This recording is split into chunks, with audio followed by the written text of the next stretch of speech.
আগামী 14ই ফেব্রুয়ারি পবিত্র শবে বরাতের রাত। এই শবে বরাতের রাত আসতে আর মাত্র কয়েকদিন বাকি। এই কয়েকদিন সময়ে আমরা সব সময় একটি গুরুত্বপূর্ণ মোনাজাত ধরব, আর মোনাজাতের মধ্যে এই 5টি দোয়া সবসময় বেশি বেশি পরিমাণে পাঠ করব। দেখবেন ইনশাআল্লাহ তাআলা আপনার ভাগ্যের চাকা আল্লাহ রাব্বুল আলামিন ঘুরিয়ে দেবে ইনশাআল্লাহ। দেখুন, ভাগ্য বড় দামি সম্পদ। দুনিয়াতে যে ব্যক্তির ভাগ্য ভালো সেই ব্যক্তি অনেক কল্যাণময়ী জিন্দেগিতে আছে, আর যার ভাগ্যটা খারাপ সে ব্যক্তি একেবারে অনেক বিপদের মধ্যে আছে। তবে ভাগ্য কিন্তু আল্লাহ তাআলা পরিবর্তন করে দেন দোয়ার মাধ্যমে। যদি আপনি সব সময় মহান মালিকের কাছে কোনো জিনিস চান যে আল্লাহ তুমি আমাকে এটা দাও, দেখবেন আল্লাহ অবশ্যই একসময় না একসময় ইনশাআল্লাহ দান করবেনই। আর যদি আপনি গুনাহের কাজে লিপ্ত থাকেন, আল্লাহর কাছে কোনো কিছু না চান, তো আল্লাহ কিভাবে দেবেন? তো প্রিয় দর্শক, যদি চান আপনার ভাগ্যের চাকা ঘুরাইতে, তাহলে ইনশাআল্লাহ এই সময়গুলোর মধ্যে সবসময় মোনাজাতের মধ্যে এই 5টি দোয়া সবসময় পাঠ করবেন। দেখুন, মোনাজাত হলো ইবাদতের মূল। দোয়া মোনাজাত ইবাদতের মূল। ইবাদত করলেন কিন্তু একটি মোনাজাত ধরলেন না, এই ইবাদতের কোনো দাম থাকবে না প্রিয় দর্শক। কারণ ইবাদতের মধ্যে কিন্তু চোখের পানি আসে না, কিন্তু মোনাজাতের মধ্যে চোখের পানি আসে। এই কথাটুকু আমরা সব সময় মাথায় রাখব। আর চোখের পানির যে কত দাম তা তো আমি অতীতে বহু ভিডিওতে আলোচনা করেছি। আবার বলি, হাসরের ময়দানে যখন হাসরবাসীকে ঘিরে খাওয়ার জন্য জাহান্নাম দ্রুত গতিতে দৌড়ে আসতে থাকবে, তখন সব জাহান্নামীরা বড় ভয় পেয়ে যাবে। হায় রে, না জানি জাহান্নাম আমাদেরকে গিলে খেয়ে ফেলে। এমন হুঙ্কার দিতে থাকবে জাহান্নাম, আল্লাহ তাআলার লক্ষ ফেরেশতারা লক্ষ শিকল দ্বারা জাহান্নামকে টেনে ধরে রাখতে পারবেন না। তাদেরকে নিয়ে জাহান্নাম দ্রুত গতিতে দৌড়ে আসতে থাকবে। এমন সময় আল্লাহ সুবহানাহু ওয়া তাআলা এই ফেরেশতাদের বলবেন, ও ফেরেশতারা, এই নাও, একটু পানি নাও, এই পানিটুকু এই জাহান্নামের গায়ে ছিটিয়ে দাও। জাহান্নামের গায়ে এই পানিটুকু ছিটিয়ে দেওয়া মাত্রই জাহান্নাম দ্রুত গতিতে পেছনে দৌড়িয়ে চলে যাবে। তখন ফেরেশতারা আল্লাহ তাআলার দরবারে বলবেন, আল্লাহ, আমরা লক্ষ ফেরেশতারা কত লক্ষ শিকল দ্বারাও জাহান্নামকে টেনে ধরে রাখতে পারলাম না, আপনি কি এমন একটু পানি দিলেন যেই পানির কারণে জাহান্নাম দ্রুত গতিতে পেছনে চলে গেল? আল্লাহ তখন বলবেন, ও আমার ফেরেশতারা শোনো, এই পানিটুকু আবে হায়াতের পানিও না, জমজমের পানিও না। এই পানিটুকু এমন একটি পানি যেই পানিগুলো দুনিয়ার জমিনে আমার গুনাহগার গোলাম বান্দাবান্দিরা আমার আল্লাহর আযাবের ভয়ে কান্নাকাটি করেছিল, আর ওই কান্নার চোখের পানিগুলোকে আমি জমা করে রেখেছি। আর আজকে আমি তোমাদেরকে এই কান্নাওয়ালা পানিগুলো দিলাম, আর এই পানিগুলো দেওয়ার সাথে সাথেই জাহান্নাম দ্রুত গতিতে পেছনে চলে গেছে। সুবহানাল্লাহ! জাহান্নামের আগুনকে একমাত্র নিভাইতে পারে শুধুমাত্র চোখের পানি। এই চোখের পানির এতটাই দাম, দুনিয়ার আগুন লাগলে যেমন মানুষ পানি দিয়ে সে আগুনকে নিভিয়ে ফেলে, ঠিক জাহান্নামের আগুনকেও এইরকম আল্লাহ তাআলার ইচ্ছায় নিভাইতে পারবেন। সুবহানাল্লাহু আকবার! প্রিয় দর্শক, চোখের পানির এতটাই মূল্য। আমরা তো সব সময় মোনাজাত করি, কিন্তু দিন শেষে আমরা একটা কথা বলি যে এত দোয়া করলাম, তারপরও আমাদের মোনাজাত কেন কবুল হয় না? কেন কবুল হয় না? প্রিয় দর্শক, আজকের ভিডিওতে ইনশাআল্লাহ প্র্যাকটিক্যালি একটি মোনাজাত দেখিয়ে দেব, কিভাবে করতে হয় আরো 5টি দোয়া শিখিয়ে দেব, যে কোন দোয়াগুলো মোনাজাতে পাঠ করলে আল্লাহ রাব্বুল আলামিন আপনার দোয়া খালি হাতে ফিরাবেন না ইনশাআল্লাহ। তো চলুন প্রিয় দর্শক, একে একে প্রত্যেকটি দোয়ার সাথে আপনাদেরকে পরিচয় করিয়ে দেই। আর হ্যাঁ, অবশ্যই কিন্তু পুরো ভিডিওটি মনোযোগ সহকারে দেখবেন।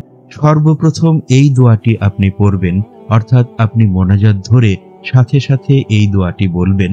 সেটা হলো, রাব্বানা জালামনা আনফুসানা ওয়া ইল্লাম তাগফির লানা ওয়া তারহামনা লানাকুনান্না মিনাল খাসিরিন। এই আয়াতটুকু পবিত্র কোরআনুল কারীমের একটি আয়াত। এটা আল্লাহ তাআলা পবিত্র কোরআনুল কারীমের মধ্যে দিয়ে দিয়েছেন। কেন দিয়েছেন? আল্লাহর কাছে অতি পছন্দনীয় একটি বাক্য। দেখেন, হযরত আদম আলাইহিস সালাম ও আম্মাজান হাওয়া আলাইহিস সালাম যখন জান্নাতি ফল খেয়ে ভুল করে বসলেন, তখন আল্লাহ তাআলা তাদেরকে জান্নাত থেকে দুনিয়াতে পাঠিয়ে দিলেন। একজনকে পৃথিবীর এই মাথায়, আরেকজনকে পৃথিবীর ওই মাথায়। তাদের কারো সাথে কারো সাক্ষাৎ নাই, কারো দেখা নাই। তখন আদম আলাইহিস সালাম ও আম্মাজান হাওয়া আলাইহিস সালাম 350 বছর অঝোর ধারায় কান্না করেছেন, আর তারা এই দোয়াটুকু পাঠ করেছেন। প্রিয় দর্শক, এই দোয়াটা একটা ইস্তেগফার সম্পর্কিত আয়াত, কারণ এই দোয়ার মাধ্যমে গুনাহের জন্য ক্ষমা চাওয়া হয়। আর আমরা সবাই জানি ইস্তেগফার শব্দের অর্থ ক্ষমা চাওয়া, অর্থাৎ গুনাহের জন্য ক্ষমা চাওয়া। তো আমরা বেশি বেশি দোয়ার মাধ্যমে আল্লাহ তাআলার কাছে ক্ষমা চাইব। দ্বিতীয় নম্বরে যে দোয়াটি বলবো সেটা হলো রাব্বিজআলনি মুকিমাস সালাতি ওয়া মিন যুররিয়াতি রাব্বানা ওয়া তাকাব্বাল দুআ। আমি আবার বলছি, রাব্বিজআলনি মুকিমাস সালাতি ওয়া মিন যুররিয়াতি রাব্বানা ওয়া তাকাব্বাল দুআ। আপনি চাইলে নোট করে নিতে পারেন। এই দোয়াটি অবশ্যই পাঠ করবেন। আচ্ছা, এবার আসি তৃতীয় নাম্বার দোয়া নিয়ে। তৃতীয় নম্বরে যে দোয়ার সাথে আপনাদেরকে পরিচয় করিয়ে দেব, সেই দোয়াটি হলো নবীজি সাল্লাল্লাহু আলাইহি ওয়াসাল্লাম যখন দুনিয়া ও আখিরাতের কল্যাণ চাইতেন আল্লাহ তাআলার কাছে, তখন নবীজি সাল্লাল্লাহু আলাইহি ওয়াসাল্লাম বলতেন, রাব্বানা আতিনা ফিদ দুনিয়া হাসানা ওয়া ফিল আখিরাতি হাসানা ওয়া কিনা আযাবান নার। দেখুন, আপনি যদি মালিকের কাছে দুনিয়ার কল্যাণ চান, আল্লাহ আপনাকে দুনিয়ার কল্যাণই দান করবেন। আবার যদি মালিকের কাছে আখিরাতের কল্যাণ চান, আল্লাহ আপনাকে আখিরাতের কল্যাণ দান করবেন। প্রিয় দর্শক, আল্লাহর কাছে কোনো জিনিসেরই অভাব নেই। আল্লাহ চাইলে সবকিছুই করতে পারেন। আপনি যদি আল্লাহর কাছে দুনিয়ার কল্যাণ চান, ইনশাআল্লাহ আল্লাহ রাব্বুল আলামিন আপনাকে দুনিয়ার ও আখিরাতের কল্যাণ অবশ্যই অবশ্যই দান করবেন ইনশাআল্লাহ। তাই আমরা যখনই আল্লাহ তাআলার কাছে দুনিয়া ও আখিরাতের কল্যাণ চাইব, আমরা সাথে সাথে বলবো, রাব্বানা আতিনা ফিদ দুনিয়া হাসানা ওয়া ফিল আখিরাতি হাসানা ওয়া কিনা আযাবান নার। ইনশাআল্লাহ আল্লাহ রাব্বুল আলামিন আমাদেরকে দুনিয়া ও আখিরাতের কল্যাণ অবশ্যই দান করবেন ইনশাআল্লাহ। আচ্ছা, আমাদের সবসময় একটা কথা থাকে, আমাদের মোনাজাত আল্লাহ সুবহানাহু তাআলা কবুল করছেন কিনা।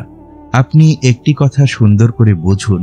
দেখেন, দুনিয়াতে যদি একজন ভিক্ষুক কোনো প্রভাবশালী মানুষের কাছে যায়, ওই ভিক্ষুক একটু নম্র হয়ে আকুতি মিনতি করে চায়। প্রিয় দর্শক, ভিক্ষুক কর্কশ ভাষায় কিছু চায় না। তাই আপনি যে মহান মালিকের কাছে কিছু চাইবেন, আপনি কিভাবে চাচ্ছেন, একটু নম্র হৃদয়ে চাইতে হবে। আপনি যদি এইভাবে চান, আল্লাহ আমাকে কিছু দাও, আল্লাহ আমাকে কিছু দাও, তাহলে কি দিবে আল্লাহ? দুনিয়ার ভিক্ষুক যদি একজন মানুষের কাছে কান্নাকাটি করে চাইতে পারে, আর আপনার আমার মালিকের দাম কি ওই মানুষের চেয়ে কি কম হয়ে গেল? প্রিয় দর্শক, আপনারা আমার মালিক, আপনার আমার মালিকের কাছে কিভাবে চাইতে হবে, আমরা কান্নাকাটি করে চাইব। ইনশাআল্লাহ দেখবেন আল্লাহ অবশ্যই অবশ্যই আমাদের দোয়া মোনাজাত আল্লাহ সুবহানাহু তাআলা অবশ্যই কবুল করবেন। তো চতুর্থ নম্বরে যে দোয়ার সাথে আপনাদেরকে পরিচয় করিয়ে দেব, সেটা হলো আল্লাহুম্মা আইন্নি আলা যিকরিকা ওয়া শুকরিকা ওয়া হুসনি ইবাদিক। প্রিয় দর্শক, চতুর্থ নম্বর দোয়াটি আবার বললাম, আল্লাহুম্মা আইন্নি আলা যিকরিকা ওয়া শুকরিকা ওয়া হুসনি ইবাদিক। প্রিয় দর্শক, এই দোয়াখানা অবশ্যই বেশি বেশি পরিমাণে দোয়া মোনাজাতের মধ্যে বলবেন ইনশাআল্লাহ। তারপরের পঞ্চম নম্বরে যে দোয়ার কথা আপনাদেরকে বলবো, পঞ্চম নম্বর দোয়াটি হলো আল্লাহুম্মা জাআলনি সাবুরা ওয়া জাআলনি শাকুরা ওয়া জাআলনি ফি আইনি সাগীরা ওয়া ফি আয়ুনিন নাসি কাবীরা। এই দোয়ার মাধ্যমে আপনি অহংকার থেকে ও বিপদে ধৈর্য ধরতে পারবেন। আল্লাহর কাছে যে যা চায় তা আল্লাহ একদিন না একদিন হইলেও দান করেন।